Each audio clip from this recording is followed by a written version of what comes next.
지난 시간에 우리는 사도 바울이 예루살렘 성전에 올라갔다가 유대인들에 의해서 붙잡혀서 폭행을 당하다가 결국 총대장에 의해서 구출된 것을 보았습니다.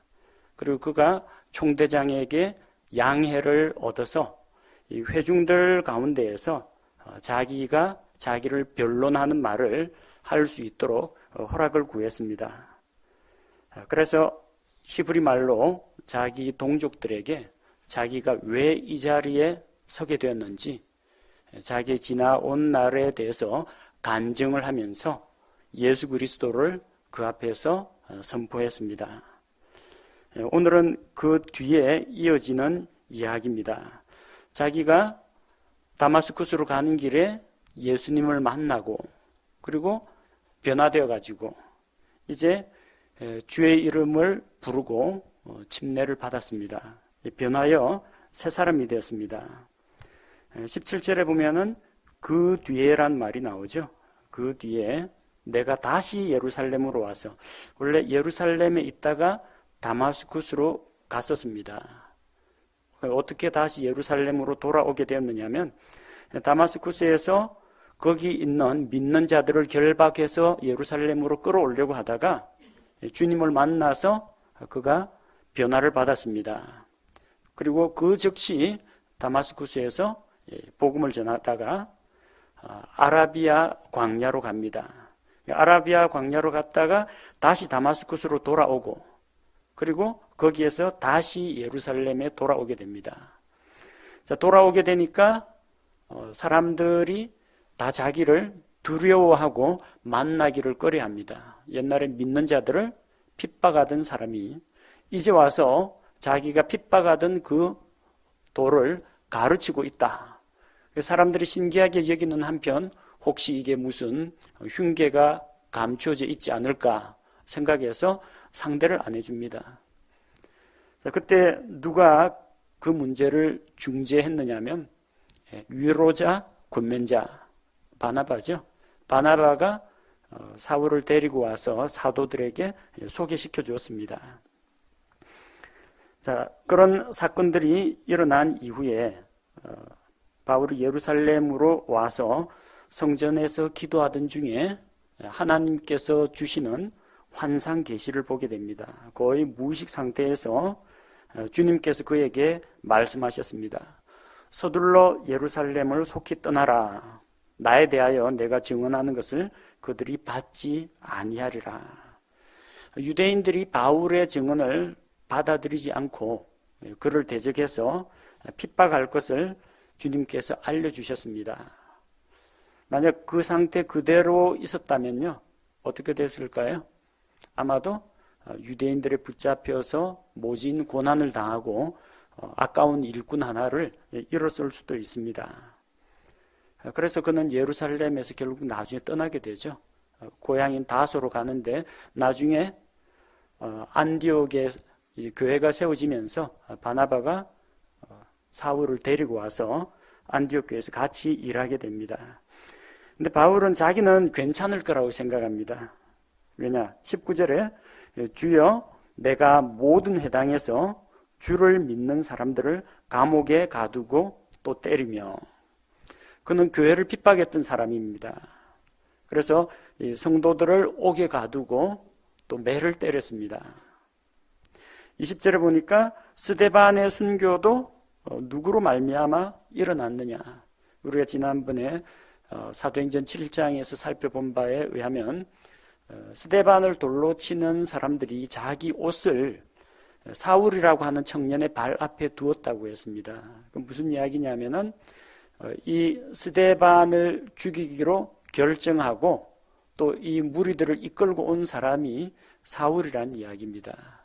자기가 증인이 되어가지고 그들의 옷을 맡아주고 그들을 이 스데반을 죽이는 일에 그가 직접 지휘를 했다는 이야기입니다. 스데반이 주님을 위해서 순교하여 피를 흘릴 때 그의 죽음에 동의하고 그 죽이는 자들의 옷을 자기가 맡았다는 겁니다. 총책임자예요. 그런 사실을 유대인들이 다 압니다. 그러니까 나에 대해서 사람들이 뭐라고 생각할 것이냐. 저 사람은 예수님을 믿는 사람을 핍박하던 바로 그 사람이다. 내가 그런 것을 유대인들이 잘 알기 때문에 설마 나를 핍박하지는 않을 거라고 생각했습니다. 하지만 주님께서는 그에게 떠나라고 하셨습니다. 예루살렘에 있지 말고 떠나라. 내가 너를 여기에서 멀리 이방인들에게로 보내리라. 그렇게 말씀하십니다. 주님께서 바울을 이방인들을 위한 사역자로 사용하시겠다. 이 계획은 그가 눈이 멀었다가 눈을 뜰 때 이미 아나니아라는 제자를 통해서 말씀하신 바와 같습니다. 사도행전 9장 15절에 주님께서 말씀하십니다. 아나니아에게 하신 말씀이죠. 내 길로 가라. 그는, 이 사울이라고 하는 청년은 이방인들과 왕들과 이스라엘 자손 앞에 내 이름을 전하기 위해 내가 택한 그릇이니라. 주님께서 사용하시는 사역의 도구라는 겁니다. 그 대상은 누구예요? 이스라엘 자손도 포함이 되고 이방인들과 또 왕들과, 실제로 그는 왕들 앞에서도 하나님의 말씀을 증언합니다. 아그리빠 2세, 아그리빠 왕 앞에서도 자기의 믿음을 간증하고, 또 로마 황제 앞에도 자기가 상소를 해서 로마의 최고 법정에서 재판을 받게 됩니다. 유대인들 뿐만 아니라 주님께서 그를 이방인들에게 보내신다는 겁니다. 또 바울이 비시디아 안디옥에서 이방인 사역을 선포하기 이전에 주님으로부터 계시를 받은 바가 있습니다. 사도행전 13장 46절 47절에 보니까 이 가는 곳마다 소아시아 지역에서 복음을 전하면 유대인들은 반대를 합니다. 정작 하나님의 말씀을 받아들여야 할 1차적인 수신자인 하나님의 백성 이스라엘 민족은 그를 거부했습니다. 거의 대부분. 그런데 반면에 이방인들이 자기들에게도 구원을 베풀어 주시는 하나님의 은혜에 감사하면서 믿고 돌아옵니다. 이방인들이 하나님을 믿고 하나님을 찬양하고 기뻐하는 걸 보고 유대인들이 심사가 뒤틀렸습니다. 왜 저 이방인들이 하나님을, 여호와 하나님을 자기 하나님이라고 부르느냐? 하나님은 이스라엘의 하나님인데, 하지만 자기들은 정작 하나님께서 보내신 하나님의 아들 예수 그리스도를 믿지 않고 십자가에 못 박아 죽였습니다. 자, 그래서 이 자기를 대적하는 유대인들 앞에서 바울이 선포합니다. 주께서 이같이 우리에게 명령하여 이르시되 내가 너를 이방인들의 빛으로 세웠나니 이것은 내가 땅끝까지 이르러 구원을 위한 일꾼이 되게 하려 함이라 하셨느니라 하매. 자, 이 말씀은 본래 이제 이사야 대언자에게 주신 하나님의 말씀입니다. 또한 여기에 나와 있는 너를, 이것은 반드시 하나님께서 창세전에 사도 바울을 지명했다기보다도 누구든지 이 말씀, 하나님의 계시를 자기 것으로 믿고 받아들이는 자들이 주장할 수 있는 말씀입니다. 너를 이방인들의 빛으로 세웠다. 여기 너라는 거는 설마 김문수라고 읽는 사람은 없을 겁니다. 그러나 내가 만약 하나님의 말씀에 순종하는 마음으로 주님께서 나에게 이 비전에 하나님이 보여주신 계획에 동참하도록 나를 부르셨다는 걸 믿고 내가 순종할 때 이 말씀은 내 것이 됩니다. 나에게 적용이 가능하다는 이야기입니다. 바울은 그 말씀을 자기에게 주신 하나님의 약속의 말씀으로 받아들이고 그 말씀을 주장했습니다. 그래서 이제 너희들이 우리를 핍박하니까 우리는 이제 이방인들에게로 말씀을 들고 가겠다는 겁니다. 주께서는 바울을 멀리 이방인들에게 보내겠다고 말씀하셨습니다.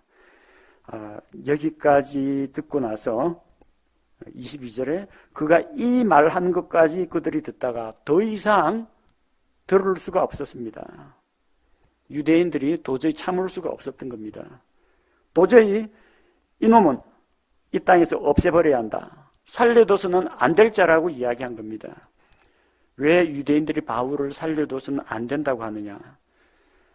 분명히 자기들은 이 나사렛 예수라고 하는 이단의 수괴를 십자가에 못 박아 죽였습니다.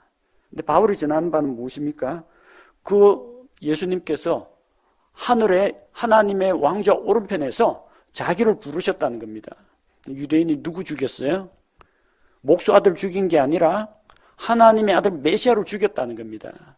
그들의 죄가 적나라하게 폭로가 되었습니다. 바울의 말을 간접적으로 이야기하면 너희들 회개해라. 너희들이 기다리던 메시아 그리스도를 너희가 십자가에 못 박아 죽였다. 내가 그분을 만났다. 내가 예수님을 핍박할 때, 주님의 몸된 교회를 핍박할 때 그분께서 나타나셔서 나를 막으셨다. 그분은 하늘의 영광의 왕좌 오른편에 앉으신 분이다. 그 말을 듣는 유대인들은 전부 자기들이 하나님 앞에서 엄청난 죄를 저질렀다는 것을 듣게 됩니다. 견디기 힘들죠. 또 자기들은 분명히 나사렛 예수를 죽였다고 했는데 그분이 부활하셨다. 부활하셔서 하늘로 오르셨다. 그리고 하나님의 아들로서 하나님의 왕좌 오른편에 앉으셨다고 하니까 그 말을 견딜 수가 없었던 것입니다. 또 지금 이 바울이 하나님으로부터 직접 계시를 받는다. 하나님께서 대제사장이나 어떤 유대인들 종교 지도자가 아니라 바로 이 자기들이 이단이라고 생각하는 그 나사렛 예수를 믿는 이 바울이라는 청년에게 말씀을 들려주시고 환상 계시를 주신다라고 하니까 신성모독이라고 생각한 겁니다. 그리고 어느 부분에서 제일 경노했느냐? 하나님께서 이제 이방인들에게 구원의 손길을 베푸신다. 바울이 지금 왜 여기 잡혀왔어요? 바울이 그리스 사람을 데리고 성전에 들어간 줄로 알고 지금 그들이 고발한 겁니다. 자, 그런데 그런 그리스 사람들과 같은 이방인들에게 하나님께서 자기 백성 이스라엘처럼 구원을 베풀어 주신다. 하나님께서 이방인들을 받으셨다는 이야기입니다. 그리고 자기는 바로 그 일을 위해서 이방인들을 위한 사역자로 보내심을 받았다는 겁니다. 자, 유대인들에게는 이게 상당히 중요한 문제입니다. 온 세상 모든 민족들 가운데에서 하나님께서 택하신 민족은, 선민은 오로지 유대인이라고 굳게 믿고 있었습니다. 이제 그 확신을 바울이 깨뜨리고 있는 겁니다. 또 할례받지 못한 이방인들 거의 개나 짐승이나 다를 바 없이 여겼는데 하나님께서 그들을 구원하신다. 유대인들에게는 이게 믿어지지가 않았던 겁니다. 그래서 우리 민족, 유대 민족을 대적한다. 하나님의 성전을 더럽힌다. 모세의 율법을 대적한다. 나사렛 예수가 하나님의 아들이라고 신성모독 발언을 한다. 그래서 이런 사람은 살려둬서는 안 된다라고 외치면서 크게 소리를 지르면서 자기들의 옷을 벗어던지고 먼지를 공중에 날리면서 또 한 차례 큰 소동을 일으키는 겁니다. 자, 이런 장례가 어수선해지고 거의 폭력적인 분위기로 변하게 되니까 총대장이 그를 다시 성 안으로 데려가라고 합니다. 도대체 이 많은 사람들이 왜 이 청년만 보면은 소리를 지르고 소요를 일으키는지 한번 채찍질하면서 신문을 하려고 한 겁니다. 이 총대장이 바울을 성체 안으로 데려간 데는 이제 그러니까 두 가지 이유가 있습니다. 가만히 내버려 두면은 잘못하면 유대인들 손에 붙잡혀서 맞아 죽게 생겼습니다.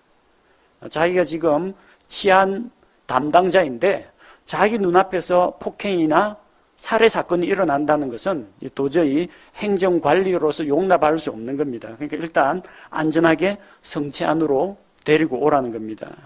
그리고 또 하나는 왜 이 유대인들이 이렇게 경노하는지 그 사연을 알아보기 위해서 신문하기 위해서입니다. 로마에도 법이 있는데 로마 시민을 대하는 그 법과 이방인들을 대하는 법이 다릅니다. 이방인들은 로마 시민과 같은 그런 특혜를 받지 못하고 채찍질하면서 신문을 할 수가 있습니다. 무슨 말이냐면은 우리 옛날 조상들은 근대 사법제도가 등장하기 이전의 일입니다. 그러니까 오늘날처럼 뭐 경찰이 있고 검사가 있고 검사가 기소를 해서 재판정에 세우고 그를 위해서 변호사가 선임되고 그래서 고발하는 쪽과 이 변호하는 쪽과 재판장 이렇게 서로 이제 논쟁을 해가면서 이 사람의 혐의를 입증하고 그의 죄를 재판하는 그런 제도가 옛날에는 없었습니다. 조선시대에 어떻게 했습니까? 여봐라, 죄인을 잡아들여라 하면 이제 잡아오겠죠, 포졸들이. 그 다음에 형틀에 메어라. 일단, 형틀에 엎드려가 매가지고 이 손과 발을 묶습니다. 그 다음에 매우 쳐라. 일단, 채찍질 대신에 우리는 곤장으로 대신했습니다. 곤장을 치면서 뭐라고 합니까? 내 이놈, 내가 내 죄를 알렸다. 바른 대로 이실 짓고 하거라. 바른 말 나올 때까지. 바른 말이 뭐냐면은 죄인이라고 말할 때까지 때리는 겁니다. 그럼 죄인이 아니라고 하면 내가 죄인이 아니라는 증거를 대라는 겁니다. 우리 법에서는 검사가 혹은 원고가 이 사람이 죄인이라는 것을 입증하지 못하면 그 입증될 때까지는 무죄 상태에서 재판을 받습니다. 옛날 재판은 그런 게 아니고요. 이 사람이 죄가 없다라는 걸 자기가 입증하기 전에는 혐의가 있으면 그냥 죄인으로 간주가 되었다는 겁니다. 당시 재판한 방식이 옛날 그 조선시대하고 유사합니다. 일단 묶어라. 묶습니다. 그 다음에 채찍질 하면서 너 왜 저 사람들이 너를 죽이려고 하느냐. 빨리 바른 대로 말하거라. 뭐 잘못했기에 그러느냐. 너 잘못을 너 입으로 시인하라는 겁니다. 잘못한 게 없다면 이제 바른 말을 할 때까지 채찍을 맞는 겁니다. 상당히 불합리한 그런 제도죠. 그러나 행정관 입장에서는 상당히 편리한 방법이기도 합니다. 그래서 일단 이 총대장이 이 백부장과 그 부하들에게 명령을 해서 바울을 가죽끈으로 결박을 했습니다. 그 대언자 아가보가 대언한 예언의 말씀이 꼭 이루어졌죠. 바울의 띠를 자기가 허리띠를 벗겨다가 자기 손발을 결박하고 이 사람이 예루살렘에 올라가면은 유대인들이 이 띠 임자를 이렇게 결박해서 이방인들에게 넘긴다고 했는데 이방인들이 그를 신문하기 위해서 결박을 했습니다. 끈으로 묶었습니다. 자, 그러자 바울이 뭐라고 합니까? 너희가 로마 사람인 자를 죄도 정하지 아니하고 채찍질하는 것이 법에 맞느냐 하며 바울은 자기가 로마 시민권을 가지고 있다는 사실을 제시하면서 이의를 제기합니다. 빌립보에서도 한번 이런 일이 있었죠. 그때는 그냥 다짜고짜 붙잡혀가지고 매 맞고 감옥에 투옥됐습니다. 뭐 변명이나 재판 그런 절차도 없이 갇혔습니다. 그 다음에 빌립보 간수가 회개하고 그 집안이 구원을 받은 다음에 그 행정관들이 뭐 이제 그 사람들 풀어주라고 하는데 로마 사람인 우리를 죄도 정하지 아니하고 때리고 감옥에 가두었다가 이제는 슬그머니 풀어주려고 하느냐? 우리 못 나간다. 자기들이 직접 와서 우리를 데리고 이 감옥에서 나가라고 해라. 간수가 그 이야기를 하니까 행정관리들이 사색이 되죠. 로마 사람을 우리가 이렇게 대우했다. 재판도 안 하고 매 때리고 감옥에 가두었다. 그게 상부에 보고가 될까봐 정중하게 모시고 성 밖으로 제발 여기서 나가주십시오 하고 감옥에서 자기들이 데리고 나가서 풀어줍니다. 지금이 바로 이제 그런 상황이라는 겁니다. 아직 뭐 채찍에는 맞기 전입니다만 일단 결박당했잖아요. 로마 시민은 이렇게 함부로 결박당하지 않습니다. 로마 시민권을 가진 자가 누리는 특권들이 여러 가지가 있습니다. 첫 번째는 이제 선거권, 피선거권을 갖습니다. 어떤 정치 지도자를 뽑을 때 다른 사람을 뽑거나 혹은 자기가 피택될 그런 권리가 있습니다. 피택 과정이 만약에 투표를 통해서 이렇게 선거를 한다면 투표권이 있습니다. 근데 선거할 때만 사람들 뽑을 때만 투표를 하는 게 아닙니다. 국가의 중대한 의사결정이 있을 때 뭐 이웃나라와 전쟁을 하느냐 마느냐 그런 문제. 이번에 우리 같은 경우에 개헌을 하느냐 마느냐 국민투표에 붙여야 됩니다. 사람 뽑는 건 아니고 의사결정할 때도 투표를 합니다. 그러니까 투표권이 있습니다. 그 다음에 사유재산권이 있습니다. 자기가 자기의 집과 논과 밭 이런 것들을 가지고 이것을 다른 사람에게 빼앗기지 않을 권리가 있습니다. 이런 그런 기본적인 그런 권리가 있고, 법에 대해서는 정식 재판 절차가 없이는 고문당하지 않습니다. 그러니까 묶어놓고 때리면서 바른 대로 되라고 신문을 할 수가 없다는 겁니다. 그리고 결박당하지 않습니다. 지금 이 불법입니다. 바울을 끈으로 이제 결박 채찍질을 하기 위해서 끈으로 가죽끈으로 묶었는데 이 결박이었죠. 법을 어긴 겁니다. 그 다음에 이제 구금당하지 않습니다.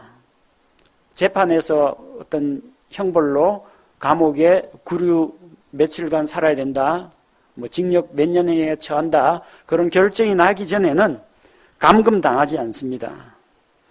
재판에 의하지 않고는 형벌을 받지 않을 권리가 있고, 만약 재판 결과가 억울하다, 내가 이 재판은 불공정하다고 생각할 경우, 결과에 불복할 경우 로마 황제에게, 로마의 최고 법정에 상소할 권리가 있습니다. 그러면 황제가 직접 파견한 사람이 직접 이 재판 과정을 주도하고 사건을 처음부터 다시 조사할 수가 있습니다. 그래서 황제 앞에서 재판받을 권리가 있습니다. 또 로마 시민은 십자가형과 같이 잔인하고 모욕적인 형벌은 받지 않습니다. 형벌을 받더라도 뭐 감옥에 갇힌, 잘못해서 뭐 벌금형을 받거나 징역형을 받을 수는 있지만, 이렇게 뭐 잔인하게 십자가에 매단다든지 뭐 불에 태워 죽인다든지 이런 형벌은, 이런 고통스러운 형벌은 받지 않을 권리가 있다는 겁니다. 로마 시민권이라는 이런 특권은 어떻게 얻게 되느냐? 자, 그래서 이 바울이 자기의 신분을 이야기하니까 그 말을 듣고 백부장이 총대장에게 가서 보고를 합니다. 대장님, 조심하십시오. 이 사람이 로마 사람이라고 합니다. 총대장이 와서 물어봅니다. 내게 말하라. 내가 로마 사람이냐 하매 그가 이르되 그러하다 하거늘. 총대장이 얼마나 놀랐던지, 뭐 로마 시민이라고 자기가 직접 그에게 확인을 합니다.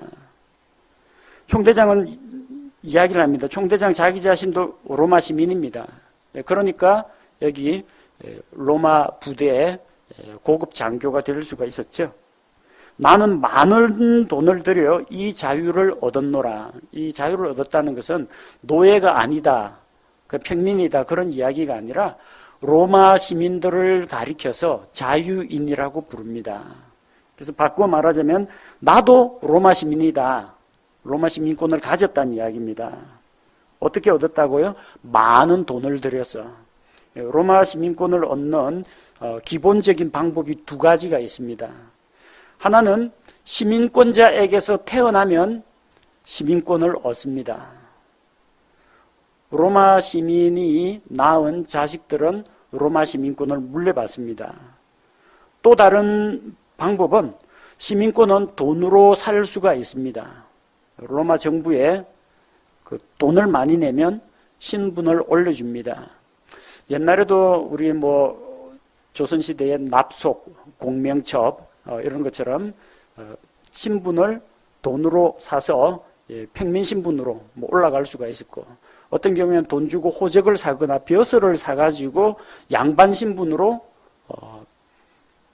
올라갈 수 있는 그런 길이 있었습니다. 로마 시대의 그 수많은 왕족과 귀족들이 흥청망청하면서 잔치 베풀면서 한 돈이 다 어디서 나왔겠어요? 뭐 전쟁을 통해 가지고 점령지에서 빼앗아 오고 세금을 거둔 것도 있지만, 이렇게 로마 시민권을 비싼 가격에 팔았다는 겁니다.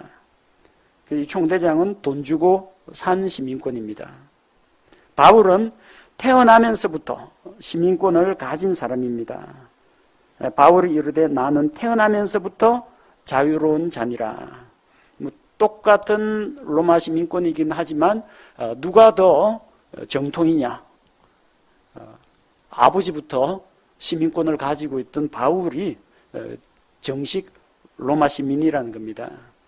로마가 특정 지역을 제국의 영토로 편입할 때 사용하는 방법 중에 하나가, 로마하고 소아시아 지역하고는 지중해 바다 건너 멀리 떨어져 있습니다. 근데 군대를 가지고 점령했다고 해서 그게 끝난 게 아닙니다. 배 타고 다시 로마로 와야죠.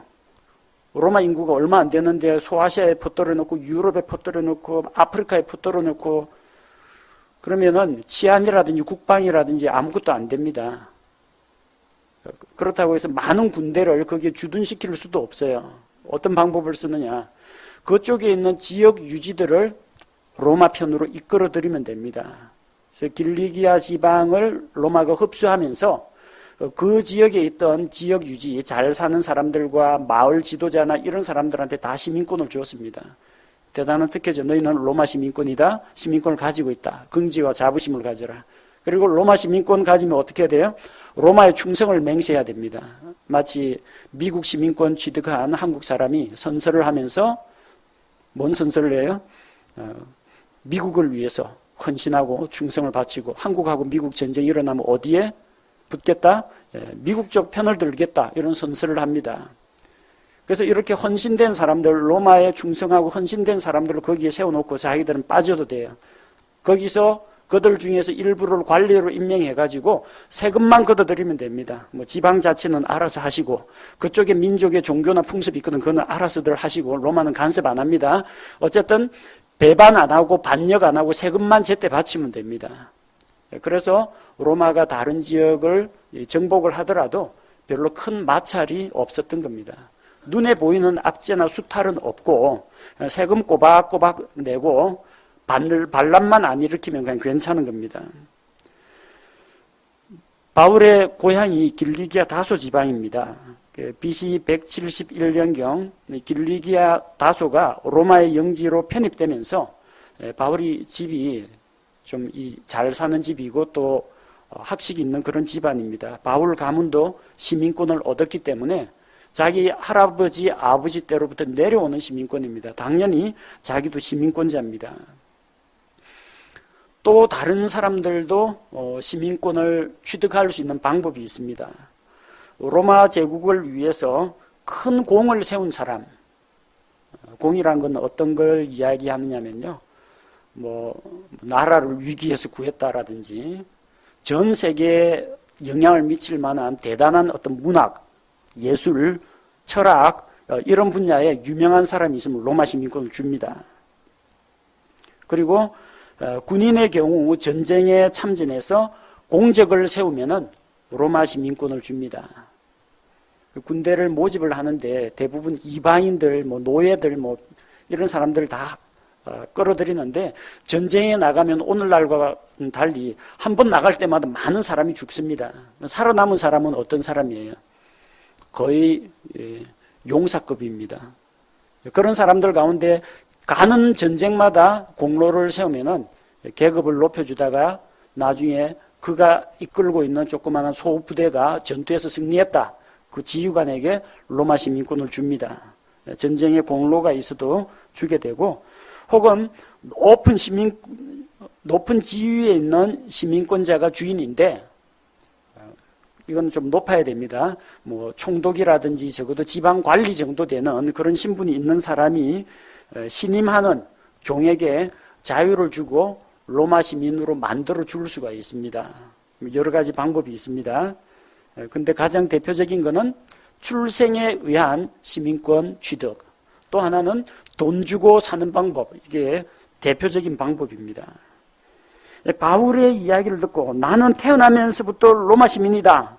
그러니까 29절에 그를 신문하려던 사람들이 즉시 그에게서 물러가고 이제 슬금슬금 피하는 겁니다. 총대장 역시 그가 로마 사람이라는 것을 알고 자기가 그를 결박하라고 명령했기 때문에 아직 하기 전이면 모르면 일단 묶였잖아요. 로마 시민을 재판 과정도 거치지 않고 결박했고 또 고문하려고 했으니까 자기도 죄를 피할 수가 없습니다. 만약에 바울이 작정하고 로마 행정부에다가 이 총대장을 고발하면 이 사람은 자기 죄값을 치러야 됩니다. 자, 그래서 이제 크게 두려워했다는 겁니다. 그리고 이제 총대장이 바울을 공의 앞에 세워서 정식 재판 절차를 거치려고 합니다. 그래서 유대인들에게 이렇게 폭력으로 뭐 이 사람은 살려둬서는 안 된다 이거 옷 벗어 던지고 막 덤벼 들어가지고 죽이려고 하기보다 나를 정해가지고 무슨 죄목으로 그를 고소하는지 진상을 알기 위해서 바울을 때리면서 죄를 자백받아내는 게 아니라 이 바울에 대해서 문제 제기할 사람이 있거든 오라는 겁니다.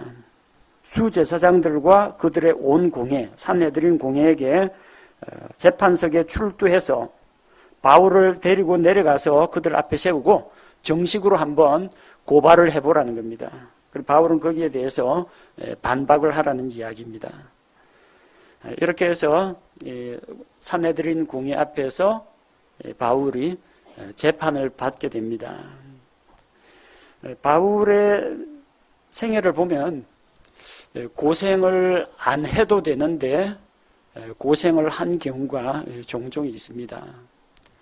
그냥 조용히 바리새인 가말리엘 밑에서 열심히 공부해가지고 보통 사람들이 걷는 그런 길을 걷고 또 바리새인 가말리엘 문화에서 그대로 있었으면 율법학자, 유대인들로부터 존경을 받는 율법학자가 되었을 겁니다. 근데 그걸 다 포기했습니다.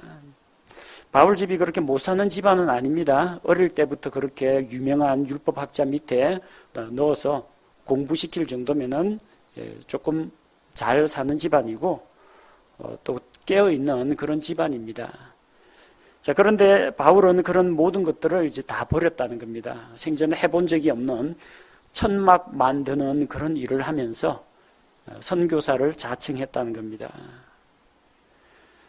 빌립보 감옥에서도 그냥 관리들이 붙잡아 갈 때 나 로마 사람이요 그러면은 풀려날 수도 있습니다. 근데 자기에게 있는 권리를 다 쓰지 않았습니다. 그 덕분에 빌립보 감옥에 있는 간수에게 복음을 전할 기회도 주어졌던 겁니다. 근데 때로는 자기의 신분과 권리를 주장하는 것도 필요하다는 겁니다. 로마 시민권을 가지고 있는 사람은 일단 로마 제국으로부터 신분을 보호받습니다. 또 로마의 법과 군사력이 영향을 미치는 그 지역은 어디든지 자유롭게 여행을 할 수가 있습니다. 그런 점에서 이 로마 시민권은 오늘날로 치자면은 거의 미국 시민권하고 유사합니다. 미국 시민권 가진 자는 북한에 억류되어 있더라도 미 정부가 어떠한 외교 군사적인 힘을 동원해서라도 자기 시민 한 명을 빼내기 위해서 최선을 다합니다. 전쟁터 적진에 자기 병사 하나가 떨어져가 포로가 됐다. 특공대를 보내서라도 구출합니다. 라이언 일병 구하기처럼 그만큼 자기 나라 시민에 대해서 철저하게 챙깁니다. 그래서 가능하면 선교사로 헌신하기 원하시는 분들 혹시 있으시면요. 미국에 가서 공부하고 시민권 취득해가지고 전 세계로 나가면은 바울처럼 도움이 많이 됩니다. 일단 언어가 되죠. 영어가 되고 그다음 미국에 있는 미션 보드에서 후원을 해줍니다. 여러 선교 단체에서 지원이 옵니다. 다른 나라에 입국하는 것도 미국 시민권 가지고 있는 사람이면 입국 심사가 그만큼 편합니다. 무슨 문제가 일어나더라도 미 대사관에 요청해서 언제든지 도움을 받을 수가 있습니다. 그래서 바울이 가진 그런 로마 시민권, 어디를 가든지 자신 있고 당당합니다. 그러나 정작 바울이 진짜로 믿고 당당했던 건 로마 시민권이 아니라 하늘나라 시민권입니다. 하늘나라 시민권이 있으면 얼마나 듬직합니까? 우리는 하늘나라 시민권을 가지고 이 땅에 하나님의 대사로 보내심을 받았습니다. 고린도후서 5장에 나오는 말씀처럼 하나님께서 세상을 자기와 화목하게 하기 위해서 우리에게 화목하게 하는 말씀을 주시고 부탁하셨는데, 그러므로 우리가 그리스도의 대사가 되어 너희를 권하노니 너희는 하나님과 화목하라. 하나님으로부터 이 지상에 파견된 대사, 하늘나라 시민권을 가진 자들입니다. 주님께서 우리를 도와주십니다. 그분의 힘과 능력과 권세를 우리에게 주십니다. 얼마나 막강한 배경을 우리가 가지고 있습니까? 그리스도인이라는 것을 숨기고 부끄러워하고 사람들 앞에서 티 안 내려고 하고 그럴 필요가 없다는 겁니다. 시민권 가진 자로서 당당하게 자신 있게 우리의 믿음을 사람들 앞에 간증할 수 있어야 합니다. 로마 시민권은 출생에 의해서 취득할 수가 있습니다. 아버지가 로마 시민권자면 아들도 로마 시민권자입니다. 날 때부터. 그러나 하늘나라 시민권은 혈통으로 얻을 수가 없습니다. 요한복음 1장 13절 말씀처럼 이것은 혈통으로 나지 아니하며 사람의 계획이나 뜻대로 되는 게 아닙니다. 자기 아버지 엄마가 믿고 구원받은 그리스도인이다. 그 사이에서는 그리스도인이 태어나지 않습니다. 아담의 타락한 본성을 가진 죄인이 태어납니다. 그 아이가 자라서 인격적으로 스스로 자기 죄를 시인하고 예수 그리스도를 자기의 구원자로 받아들여야 됩니다. 이것은 부모로부터 물려받는 혈통으로 얻는 시민권이 아니라 하나님의 자녀로 성령을 통해서 다시 태어나야 얻을 수가 있습니다. 로마 시민권은 돈 주고 살 수 있습니다. 돈 많이 주면 로마 정부가 시민으로 인정해 줍니다. 그러나 하늘나라 시민권은 돈으로도 못 가요. 어린이 찬송가에 나오는 것처럼 돈 갖고 살 수가 없습니다. 권력으로도 안 됩니다. 노력으로도 안 됩니다. 로마 시민권은 공로를 세우면 됩니다. 문학, 예술, 혹은 전쟁터 나가서 전쟁터에서 승리를 거두고 공을 세우면 잘했다, 상으로 시민권을 줍니다. 그러나 하늘나라 시민권은 우리가 열심히 착하게 살고 바르게 살고 교회 충성 봉사하고 이런 우리 자신의 노력과 우리 자신의 의로는 절대로 얻을 수가 없습니다. 오로지 예수 그리스도를 믿고 하나님의 자녀로 다시 태어나야만 얻을 수 있는 것이 하늘나라 시민권이라는 겁니다. 당시에는 로마 시민권이 최고였습니다. 지금은 이 세상에서는 미국 시민권 하면은 상당히 사람들이 갖기를 원하는, 부러워하는 신분입니다. 그러나 우리에게는 더 놀라운 신분이 있습니다. 우리는 하늘나라 시민권을 가지고 있는 사람들입니다. 그러니 하나님을 믿고 강하고 담대하게 사람들 앞에서 우리의 신앙을 드러내고 또 그리스도인으로서 신분에 합당한 삶을 살아가야겠습니다.